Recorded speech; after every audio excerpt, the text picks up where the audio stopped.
What's going on? So what I think about Shaq saying that if he had teamed up with T Mac, they would have they won 3 rings together. I'll say this. I'm a big Shaq fan. Um when Shaq was his peak in his prime, you could put him with anybody. You're gonna get a ring. I don't know about 3, but you'll get a ring. I think Shaq is in a unique position because he's seen as that one guy that you could put with and you could win. And you can't say that about everybody. You can't. There's a lot of great players you can't say that about. I don't know if Michael Jordan plays anywhere else but with Scottie Pippen in Chicago that he could have won with who he played with. I don't know that if Larry Bird had a gone somewhere else, if he wins. I don't know. I can't say that, you know. Um, Going to the finals maybe. But Moses Malone was in different situations with Houston. He led the Houston Rockets team that was undertalented to the finals, and he went to Philly, and he was the straw that stirred the glass in Philly. There's not a lot of people. It's usually a center.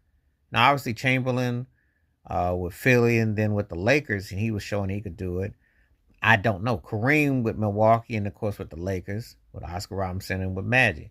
Now, of course, who you play with, but then you got to think about totality. But how many people are in that position that they can say that? Shaq is in that rare business because he was the most dominant of my lifetime, and definitely one of the most dominant top 2 or 3 players ever. Period. So it's hard to argue against that. T Mac was not that far off with Kobe when they were. Do you know if you go back statistically wise, mentally wise, it wasn't close. Kobe had him beat mentally, and he said so as much. Talent is one thing, the mentality is another. People get the two twisted. It's like a music artist that can play a lot of instruments and all that.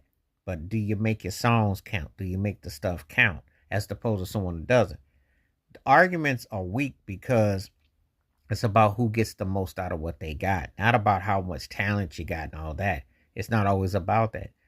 Vince Carter was more talented than T Mac and Kobe, but he wasn't no threat to no finals.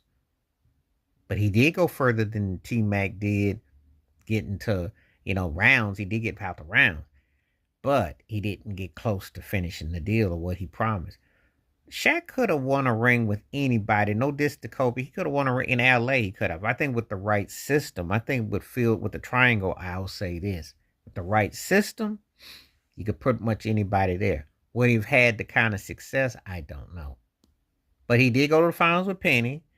He went to 4 finals with Kobe, won 3, and he went to D Wade and he won. So he took he was there in that situation.